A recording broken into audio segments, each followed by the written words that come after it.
दोस्तों आज की इस वीडियो में हम आपको ले जाने वाले हैं चित्रकूट धाम।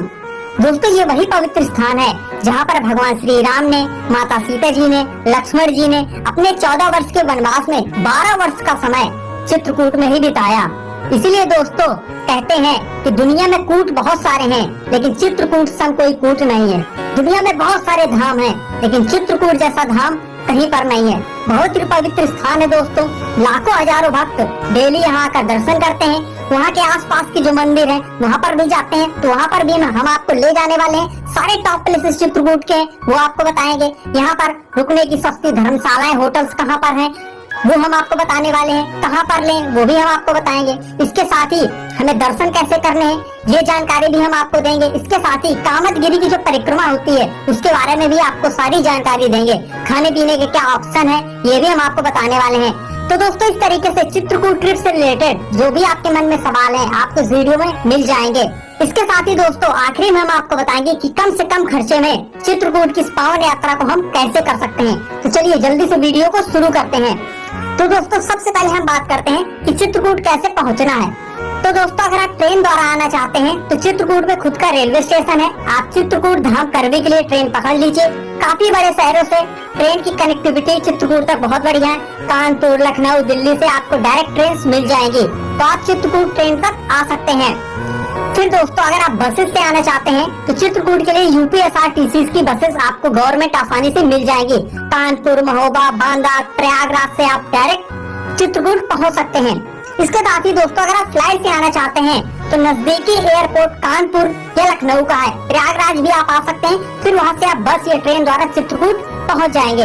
तो इस तरीके से मैंने आपको तीनों तरीके बता दिए हैं। सबसे कन्वीनियंट और सस्ता तरीका ट्रेन का रहता है, तो ट्रेन से ही कोशिश करें कि आ जाएं। अगर आपके शहर से डायरेक्ट चित्रकूट तक की ट्रेन नहीं मिल रही है तो आप कानपुर, महोबा, बांदा या तो प्रयागराज आ जाइए। फिर वहाँ से आप ट्रेन या बस द्वारा चित्रकूट पहुँच जाएंगे। तो दोस्तों इस तरीके से अब आप चित्रकूट पहुँच गए हैं। अब बात करते हैं वहाँ पर रहने की क्या सुविधाएं हैं। तो दोस्तों आप अपना स्टे राम घाट के पास में ही लें।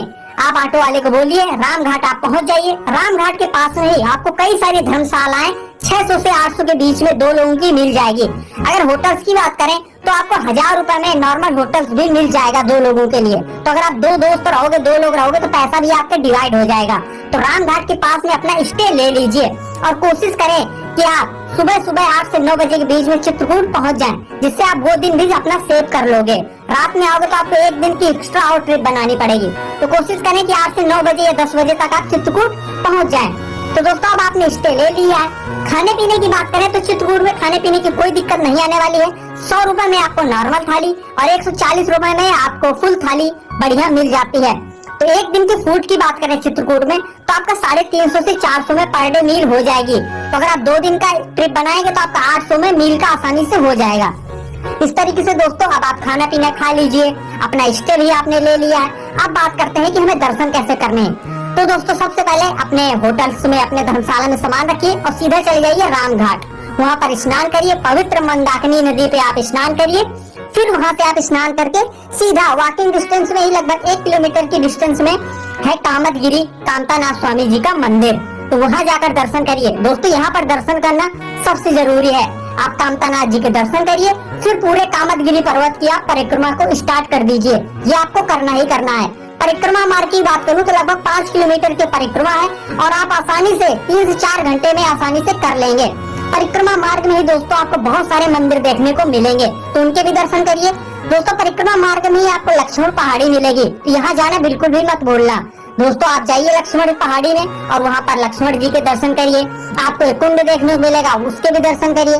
तो इस तरीके से आप परिक्रमा कर लेंगे। तो दोस्तों इस तरीके से आप पहले दिन परिक्रमा करिए, कांतानाथ जी के दर्शन करिए और शाम को आकर राम घाट में बढ़िया बोटिंग करिए। आपको बहुत ही ज्यादा सुकून मिलेगा। 60 से 70 रुपए बोट वाला आपको लेगा, या तो आप 100 रुपए देकर थोड़ा दूर तक जा सकते हैं और बोटिंग का मजा भी ले सकते हैं। फिर आराम से आइए और सो जाइए।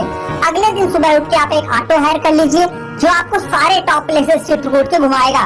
वो आपसे लगभग 500 से 600 रुपए चार्ज करेगा। बाकी आप बार्गेनिंग करके कम ज्यादा करा सकते हैं। वो आपको सबसे पहले दोस्तों ले जाएगा स्फटिक शिला। दोस्तों यहाँ पर आपको भगवान श्री राम और सीता जी के चरणों के निशान देखने को मिलेंगे। तो इस पिटकशिला में दर्शन करिए, फिर वहाँ से आपको सती अनसुईया ऑटो वाला ले जाएगा। दोस्तों ये वही मंदिर है जहाँ पर आपको ब्रह्मा, विष्णु और महेश बाल रूप में देखने को मिलेंगे। तो सती अनसुईया बहुत ही खूबसूरत मंदिर है। मंदाकिनी नदी बहती है, आप मछलियों को दाना भी दे सकते हैं। बहुत ही सुकून मिलने वाला है सती अनसुईया मंदिर, आप मस्ट विजिट। फिर वहाँ से दोस्तों आप चले जाइए गुप्त गोदावरी। दोस्तों गुप्त गोदावरी में आप गुफा के जैसे अंदर जाएंगे, आपको पवित्र गोदावरी माता का जल देखने को मिलेगा। उनके दर्शन करिए, अंदर मंदिर है तो दर्शन करिए। इसके साथ ही दोस्तों बहुत ही खूबसूरत यहाँ पर आपको वाइब आने वाली है। तो गुप्त गोदावरी भी आप जाना बिल्कुल मत भूलें। फिर दोस्तों इसके बाद ऑटो वाला आपको ले जाएगा हनुमान धारा। दोस्तों ये वही स्थान है जहाँ पर भगवान श्री राम ने पहाड़ पर तीर मारा था और वहाँ से भी एक जल धारा प्रकट हुई जिससे हनुमान जी ने अपनी प्यास बुझाई। वो जलधारा दोस्तों आज भी हनुमान जी के ऊपर गिरती है। तो जाकर हनुमान जी के दर्शन करिए। दोस्तों आपको सीढ़ियाँ चढ़कर जाना पड़ेगा। इसके साथ ही आप रोपवे का भी सहारा ले सकते हैं। तो दोस्तों आपको 2 से 2.5 घंटे आपको हनुमान धारा में लगने वाले हैं। तो इस तरीके से दोस्तों ऑटो वाला आपको ये प्लेसेस कवर करा देगा। दोस्तों इस तरीके से आप हनुमान धारा के दर्शन करिए। फिर इसके बाद अगर आपके पास टाइम है तो आप जानकी कुंड, सीता रसोई और गणेश बाग भी जा सकते हैं। बहुत ही खूबसूरत प्लेस है, आप यहाँ जाना बिल्कुल मत भूलना अगर आपके पास टाइम है। तो इस तरीके से दोस्तों आपको दर्शन इजिली एक दिन में हो जाएंगे। तो दोस्तों आप बात करते हैं कि हमें चित्रकूट की कितने दिन की ट्रिप बनानी चाहिए। तो दोस्तों अगर आप फैमिली के साथ आ रहे हैं और अगर आप पहले दिन रात को आ रहे हैं तो आपको कम से कम 3 डे और 2 नाइट की ट्रिप बनानी ही चाहिए अगर आपको पूरा चित्रकूट घूमना है। लेकिन अगर आप सुबह जल्दी आ जाते हैं और एक दिन में आप परिक्रमा कर लेते हैं और अगले दिन में आप टॉप प्लेसेस घूमकर रात को आप वापसी भी जा सकते हैं, तो आप 2 डे और 1 नाइट की भी ट्रिप बना सकते हैं। तो दोस्तों इस तरीके से अब आपका अगर ओवरऑल खर्चे की बात करूं तो दोस्तों पर पर्सन अगर आप बजट ट्रिप करेंगे तो आपका 3,500 से 4,000 में आसानी से हो जाएगा 2 डे और 1 नाइट का। लेकिन अगर आप 3 डे और 2 नाइट का ट्रिप बनाते हैं तो उसमें आपका 4,500 से 5,000 खर्चा आने वाला है। अब दोस्तों बात करते हैं कि चित्रकूट का बेस्ट टाइम टू विजिट कौन सा है, हमें कब दर्शन करने जाना चाहिए। तो दोस्तों वैसे तो सबसे अच्छा मौसम अक्टूबर से लेकर मार्च तक रहता है, क्योंकि समर में बहुत ज्यादा गर्मी हो जाएगी तो आपको दर्शन करने में, परिक्रमा करने में समस्या आएगी। रेनी सीजन को आप अवॉइड करें तो अक्टूबर से लेके मार्च तक आप जा सकते हैं। तो इस तरीके से दोस्तों कोई और सवाल हो चित्रकूट ट्रिप से रिलेटेड तो आप मुझसे पूछ सकते हैं, आपको जवाब दिया जाएगा। मिलते हैं एक और नई वीडियो में। जय श्री राम।